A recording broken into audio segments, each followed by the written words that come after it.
Back to the Bears Baseball Network. We have another week of the Bears Winter League coming up. Week 4 going to be very, very exciting. But first, let's talk about the action in Week 3. Starting with the 12-13U League, it was a dominant throwbacks victory. This team now 2 weeks in a row that they have gotten the win.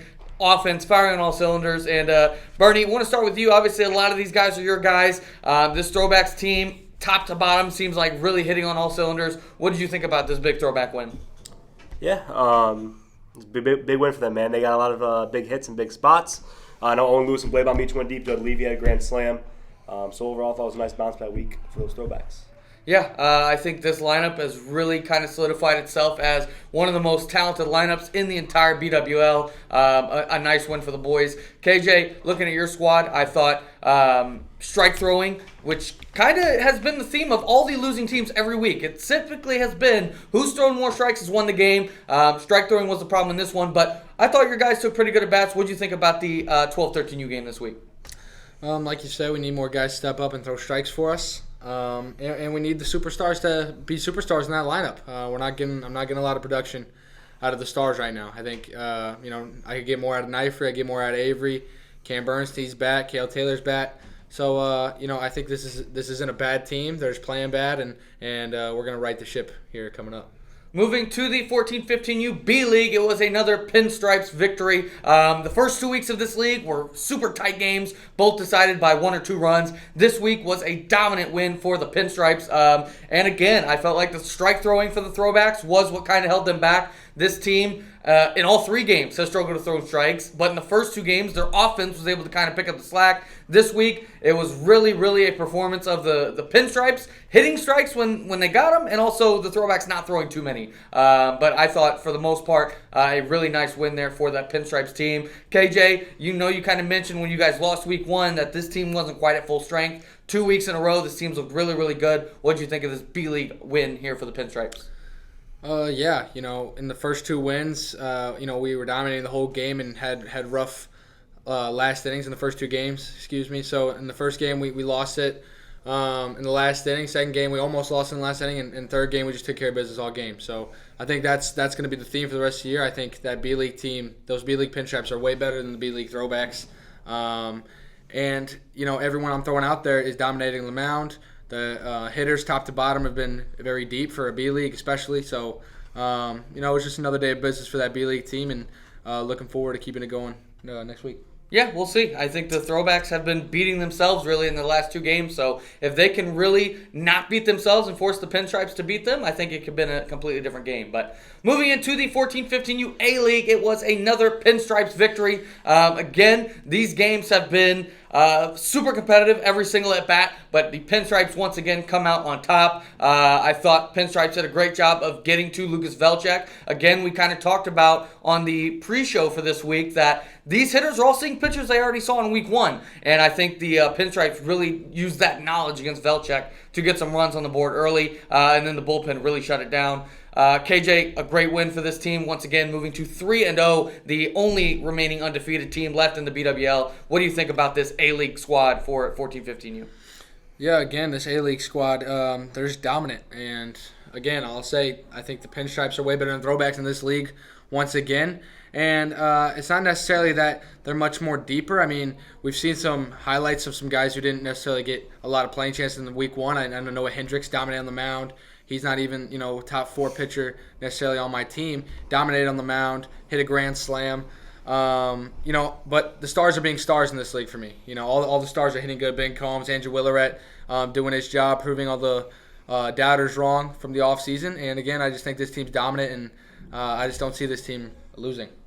Yeah, I think the scores have been a little bit deceptive for this league because despite, a couple multi-run wins for the Pinstripes, it's been a couple single instances in the game, a couple key plays that have really been the difference, big 2-out hits for the Pinstripes and a couple spots where the throwbacks weren't able to come up with 2 outs. So I do think that the tide of this league is going to change, and I think the final season records are going to be a lot closer than they've been so far in that league.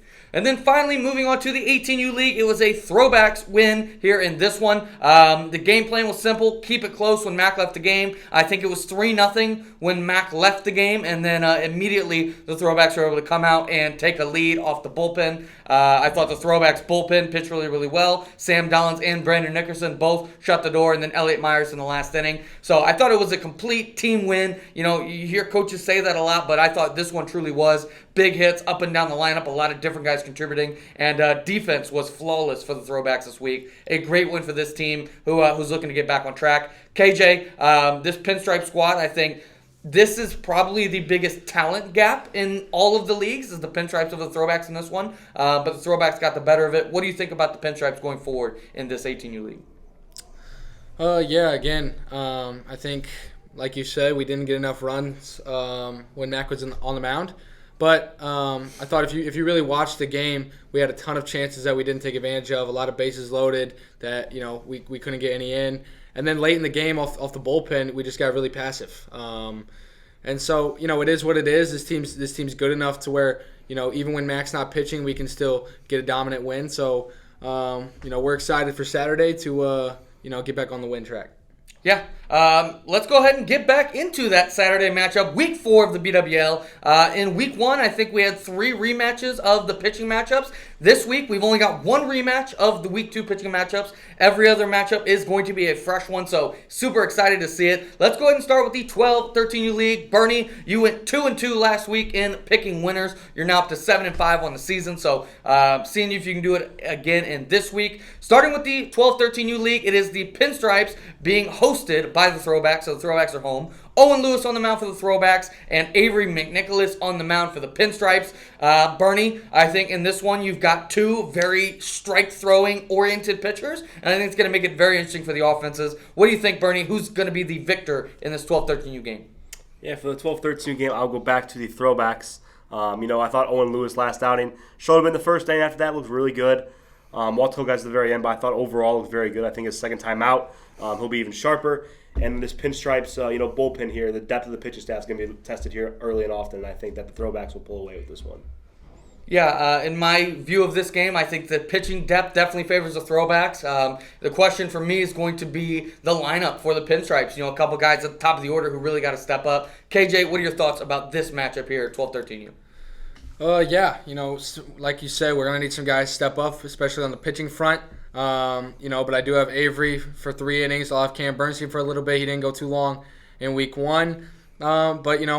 Eventually we're going to have some guys step up. And some guys in the lineup step up as well. But I think, going into this game, I think we're the lesser talented team. And just what we needed was to be away, come out, smack them in the top of the first, get some runs on the board, and, just embrace being the villain. I think that's what this team needed, is to go out, get a win before the break, and get back on track after that. Yeah, moving into the 14-15U B-League matchup, we've got Nolan Chilton on the road here for the Pinstripes, going head-to-head with Jaden Coleman at home for the Throwbacks. This Throwbacks' biggest weakness has been strike throwing. They get a strike thrower with Jaden Coleman on the mound, who really did pitch great in his first outing in Week 2 in relief. Bernie, give me your thoughts on this matchup. Who do you got winning this one? Yeah, this one's a lot tougher, the starting pitching matchup. 2 very good pitchers out here, but I'm going to go ahead and just take the Pinstripes. Continue winning these games in the B League. Yeah, I think that the Throwbacks are really well set up in this game to not beat themselves on the mound. Now, will it translate into a win? I think that obviously is still up in the air. I think this Throwbacks lineup is every bit as good, if not a little bit better than the Pinstripes lineup. The question is going to be the pitching staff, and I think Jaden Coleman looked so good in his first outing. I have a lot of confidence in him to keep things close through 3, and then several different guys who could come in the 4th and 5th and 6th. I think the Throwbacks have a good shot in this one. KJ, what do you think about this B-League matchup? I think the Pinstripes pitching for this week is just going to be too strong for the Throwbacks. We got 4 pitchers who could go this week that are just dominant. That's not counting Eric Katrina, who was a starter from last week and go late in the game. I think the pitching is just going to be too much for that lineup. And, Jaden Coleman did pitch really well. But once you get to that bullpen, man, I think we're going to have a lot of fun off that Throwbacks bullpen. I don't think they're going to hit our pitching. And I'm really confident going into Saturday. Yeah, we'll see. I think that'll be a good one. Moving into the next matchup, the A-League matchup between the 14-15U A-League teams. The Pinstripes, again, 3-0 in this one. They'll be on the road, sending Andrew Willeret, who pitched fantastic in his first outing, and then Quinn Steinbeck, who, if you look at the walks and strikeout numbers, really dominated. I think he had 5 Ks, no walks in 3 innings in the first outing, but on the runs department, the defense maybe let him down a little bit, and they ended up being in a deficit when he left the game, but I thought for the most part, a very solid outing. This is the starting pitching rematch that I talked about this week. I think this game could go either way. Bernie, what do you got? Do you think the Pinstripes going to be 4-0, or do you see the Throwbacks getting their first win here? Yeah, this is probably, for me at least, the toughest league to pick. I know it's 3-0 right now, but I think this is a very close league. Last week I tried catching the knife here a little bit with the Throwbacks. I think I'm just going to take the Pinstripes until they prove me otherwise. So I'll take the Pinstripes on the money line. Yeah, we'll see. I think that's a safe pick, Bernie. Obviously, the Pinstripes 3-0 right now in that league. But I think for me, I think this is a great week to really come out and show something for the Throwbacks. I think this team believes that they are a lot better than they've been performing. I think this could be a week where they come out and just really, really get on the board here early. So I'm looking for the Throwbacks to really have a bounce-back game in this one. KJ, give me your thoughts on the A-League matchup. I think Andrew Willeret's going to do his thing again. Quinn had a pretty solid outing in his first outing, but, the thing about this team is that, they're not scared of Quinn at all. And I think Quinn has a really good mindset to where he's not going to let us get under his skin. But again, I just think this lineup's too deep. The pitching's going to be too deep. Everything's going to be too deep at the Pinstripes to, not give the Throwbacks a chance again. Yeah, we'll see. I think it's going to be a good one in that one as well. And then finally, we have the 18U League. The Throwbacks coming off their first win of the season. They are going to be the home team with Cole Miller, the rookie, going on the mound. He had 1 inning in relief in week 2, and I thought looked really, really good. He's going to be tasked with a big opportunity here against the Pinstripes. And then on the road, it'll be Brady Heck, just like week 2, starting for the Pinstripes. He had a very solid outing for his team in week 2, looking to bounce to add on to that as well for his BWL season. Bernie, I think this one, again, talent-wise, definitely favors the Pinstripes, but the Throwbacks pulled out a little magic in week 3. What do you got for the pick in this one? Yeah, that magic happened last week. It's not going to happen again this week. Give me the Pinstripes. I just think they're the better team. I want to make the rookie prove it to me that he can go out there and dominate. Yeah, we'll see. I think definitely who's going to win this game is definitely going to be centered around Cole Miller's pitching outing. I think if, just like last week, if we come out of the game close after Cole Miller and Brady Heck are done, I think we have a great chance. Honestly, I'm really not impressed with the Throwbacks bullpen. I think their pitching staff is pretty top heavy. Did I say Throwbacks? I meant Pinstripes bullpen. I'm really not impressed with the Pinstripes bullpen. I think they're pretty top heavy. I think after Mack and maybe to a lesser extent Brady Heck, I really am not impressed with this Pinstripes pitching staff. So I think if we can keep it close through 3, I think we have a great chance to steal this one again. But KJ, give me your thoughts here on the 18U League. Yeah, I really don't think the Throwbacks won last week. I think we just lost it. We got up 3-0 and got hit in the mouth, and we couldn't recover after that. But I think we just stopped playing our game after that comeback happened. We got deflated, started looking at a lot of strikes, and the Throwbacks took really good at bats after that. So I think going into this week, it's just going to have to be a boxing match, man. We're going to have to dominate it. We're going to have to take our jabs and give them right back, and I think we're going to walk away with another win. All right, we'll see. Week 4 is set. I think this, at least to me, has set to be the most interesting week of the BWL yet. So very excited for this one. The last BWL game of the 2023 year. Very, very exciting to go out and see that one. So be sure to go out and check it out because that is the highest level of baseball being played in the state of Missouri right now. So be sure to go ahead and look at that one. But that's going to do it for this episode of the Bears Baseball Network, and we'll talk to you all next week.